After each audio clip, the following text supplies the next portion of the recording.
پھر کویسچن تھا کہ یہ پانی پینے کے بعد بعض اوقات گلاس میں برف بچ جاتی ہے تو کیا اس کو پھینک سکتے ہیں؟ اسراف تو نہیں ہے؟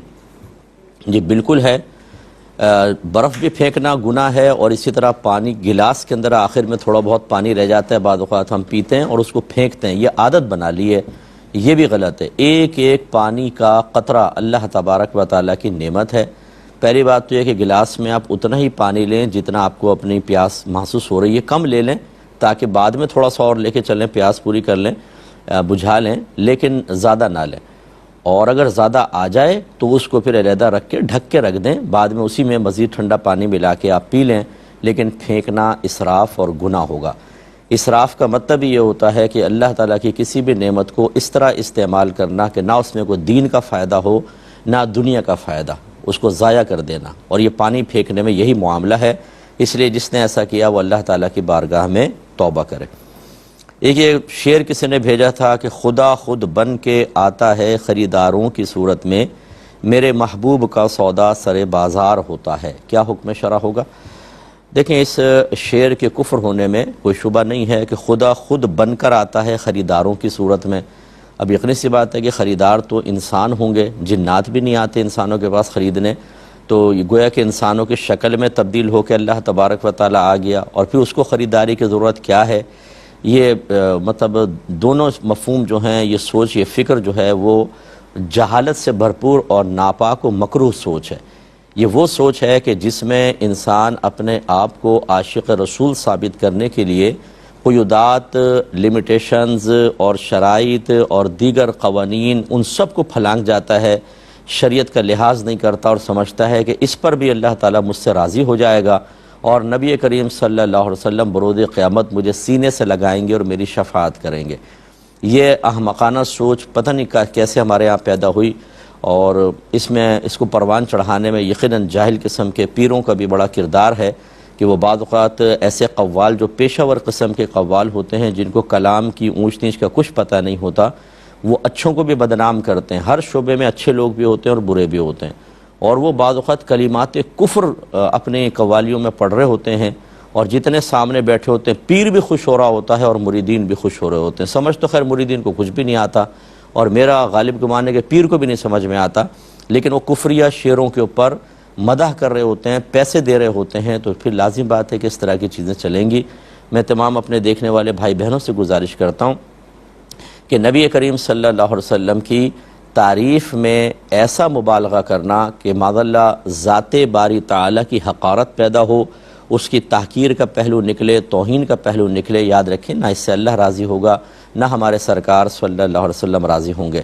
بلکہ میرے آقا صلی اللہ علیہ وسلم تو ایک مرتبہ گزرے اور صحابہ کرام حضرت اس طرح آپ کی تعریف کر رہے تھے، اور موسیٰ علیہ السلام کا ذکر اس انداز سے کر رہے تھے کہ بظاہر ایسا لگتا تھا کہ مطلب اس میں کچھ نامناسب پہلو سرکار کو محسوس ہوا، تو آپ نے ارشاد فرمایا کہ موسیٰ کو مجھ پر فضیلت مت دو، اور مجھے موسیٰ پر فضیلت مت دو۔ اس کی شرح بیان کی، یعنی اس انداز سے نہ دو کہ میری اس طرح سے تعریف کرو کہ موسیٰ علیہ السلام کے لیے توہین یا تحقیر کا پہلو نکلے۔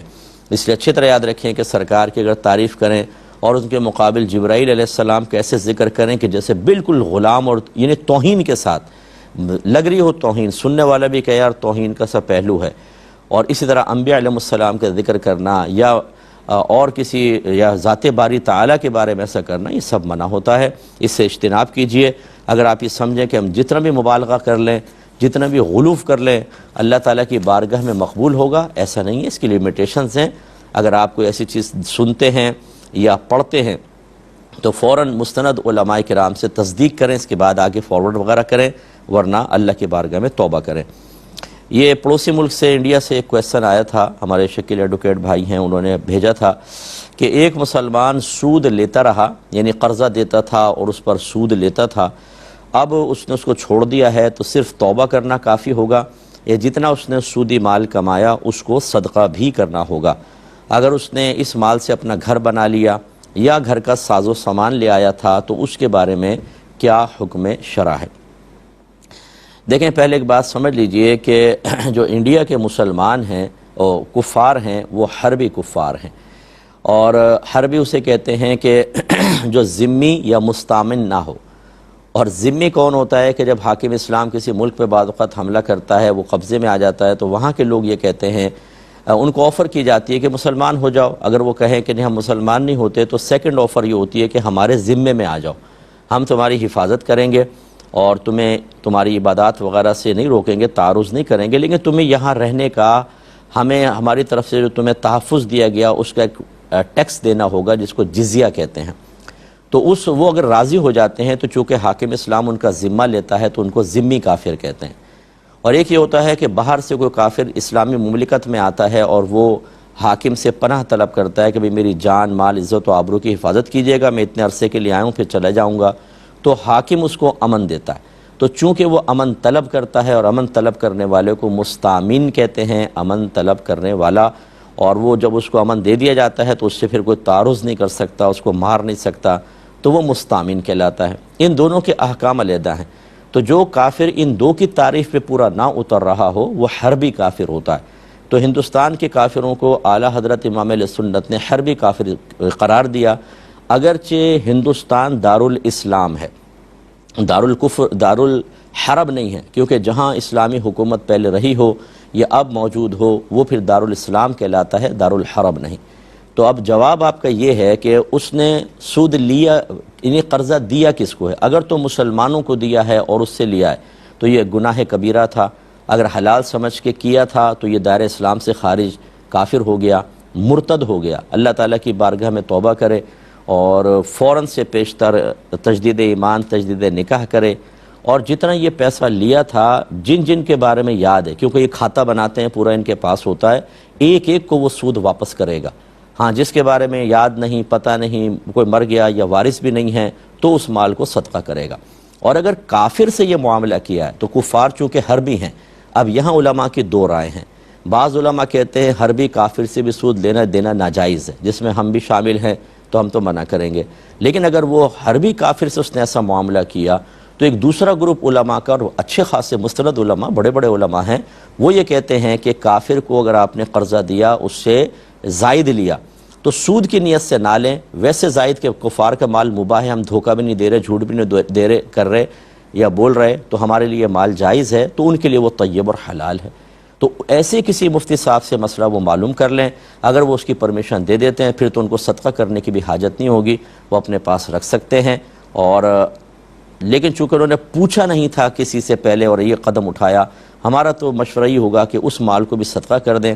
اگر گھر بنا لیا ہے اس کا اماؤنٹ نکال لیں، گھر رکھ لیں، اتنا اماؤنٹ صدقہ کر دیں، یعنی اس کی قیمت موجودہ کرنٹ ویلیو نکال لیں. اسی طرح ساز و سامان ہے، بے عینی صدقہ کرنے کے بجائے اس کی قیمت نکال لیں، اتنی قیمت صدقہ کر دیں، تو یہ مکان اور ساز و سامان رکھ سکتے ہیں. لیکن اگر وہاں کے کوئی مستند مفتی صاحب ان کو اس کی پرمیشن دے دیتے ہیں، اجازت دے دیتے ہیں، تو پھر ان کے لیے یہ سب رکھنا وغیرہ جائز ہوگا. ہاں جو انہوں نے سود کی نیت سے لیا، اگرچہ وہ سود کا اطلاق نہیں ہوتا تھا اس کے اوپر دیگر علماء کے نزدیک، اس پر وہ توبہ کر لیں. لیکن اس کے لیے ان کو وہاں کے کسی اچھے مستند مفتی صاحب سے مشورہ کر کے پھر اس کا مسئلہ معلوم کرنا چاہیے اور اس پر پھر وہ عمل کریں.